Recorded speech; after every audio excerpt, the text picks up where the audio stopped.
Yeah, we list the If 5. you are interested in the conversation, yeah, pero I think it's gonna be fun kasi we're madaldal naman, so yeah. Kaya naman 2 hours. Yeah. So pwede tayo magbabalik ng chikahan ng mga 5 a.m. Okay, so that's very good to hear. We all guys enjoyed attending, performing, and interacting with fans on our last event, and we also did. So we invited you here again on the K-pop Playground, but instead of dancing, hindi kayo hihingalin for today's video, no? Thank you for the thumbs up. Lang kayo, chichikahin lang kayo ng actors, and syempre kayo din.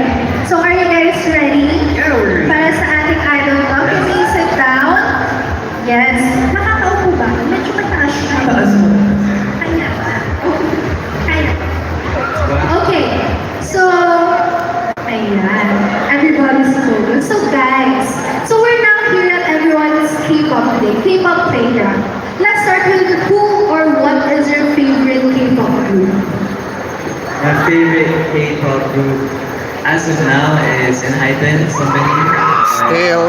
They're really cool, and I think us Horizon as a group also look up to them kasi they also came out from a survival show just like us. So medyo nakaka-relate kami sa kanila. So sino naman ba yung sa inyo? Songkro, yeah, and Jay. How about you? Mine, I won't say stand, so I have a lot of groups that I like, but one that comes to mind is NCT. NCT! Or, And Blackpink, yeah, a lot. a lot. But sino yung pinaka-gaya sa NCT? Kilala niyo ng mga actors. Si Mark Lee.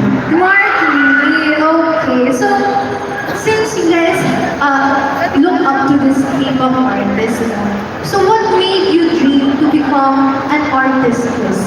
What pushed you to become a K-pop artist? I can say I kind of found out about the K-pop industry around like 2019, and that's because of BTS. And I watched Jungkook, and he is my role model talaga. He's the reason why I was really interested in being in the K-pop industry, and kaya din pinursu ko talaga yung pagiging idol.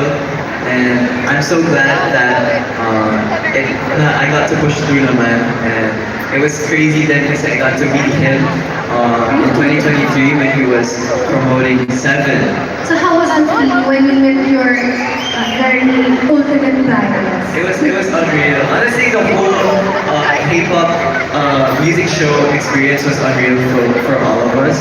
Pero to see I miss the the music reasons why I'm there is really crazy. So it was nakakakilig talaga siya. How about you?